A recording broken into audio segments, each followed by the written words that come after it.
What will great minds produce next in the world of travel when moving humans from one location to the other? Is underwater transportation the wave of the future? Or is it just a pipe dream?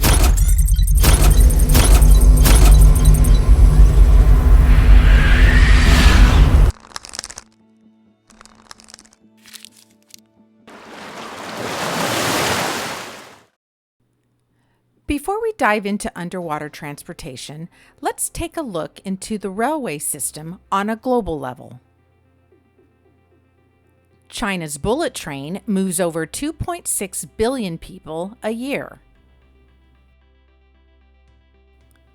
and can travel 217 miles per hour or 350 kilometers per hour using electricity instead of diesel fuel.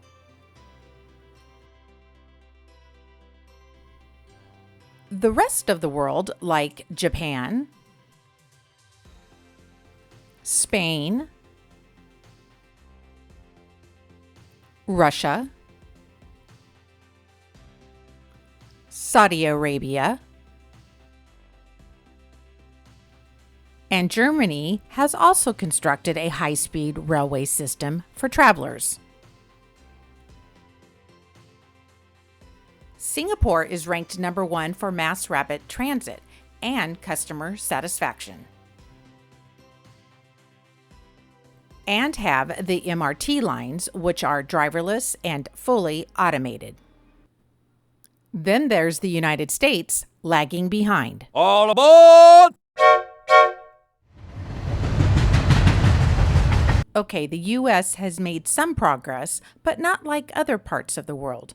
Why is this? Trains in the USA travel on average at speeds of 65 miles per hour. 32% of people use the railway system annually, but mostly it's used for cargo. Texas uses the highest amount of railway mileage yearly.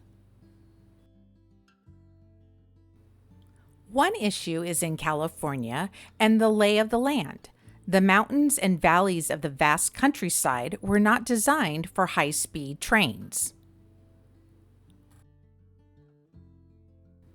Another issue is private property land rights, where China owns its land, and why they are so far advanced and have the fastest and longest railway system.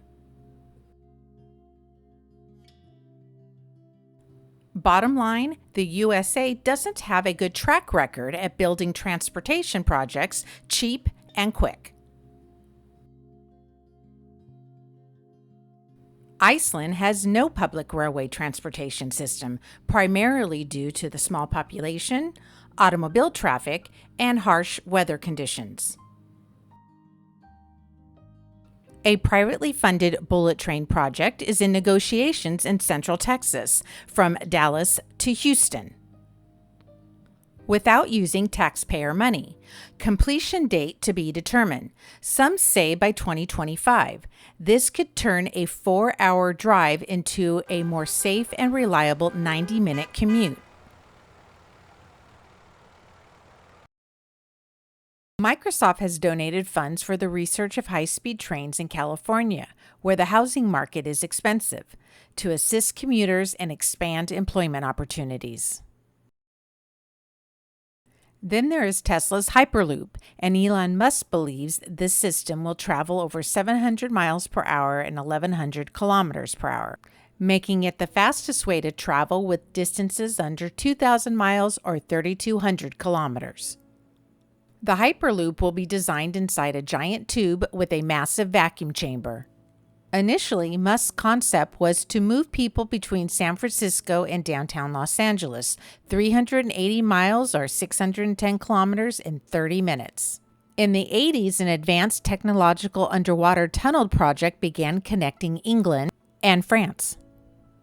The tunnel is also known as Le Shuttle, that connects Folkestone, England to Calais, France, began construction in 1988.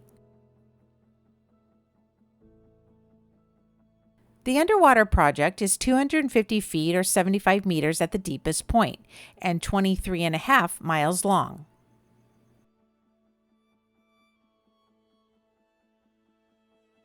The tunnel took over 6 years to complete in 1994, with over 13,000 workers and 10 deaths during construction.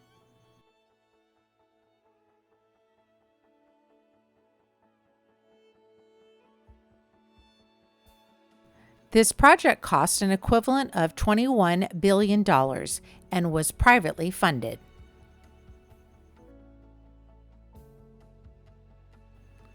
Dubai had plans to build an underwater floating train connecting the city with Mumbai. But due to the high costs of constructing the futuristic engineering project, it has been shelved for now. China built an underwater tunnel in Lake Taihu, just east of Shanghai, that stretches over 6.5 miles long. The project began in 2018 and took 4 years to complete, and $1.56 billion. The tunnel is a 6-lane highway and China's longest underwater tunnel. The Taihu Tunnel is designed with colorful LED lights to reduce driver fatigue. Underwater transportation could be the answer for safer travel during harsh winter months and help reduce traffic congestion.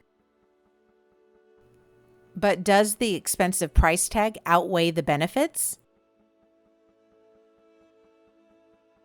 China's underwater tunnel is estimated to cost $235 million per mile. California estimates that a high-speed railway line would cost $154 million per mile to build, and that number is climbing. And the Hyperloop is approximately $54 million per mile to build. How would you like to see travel improve and advance in the future?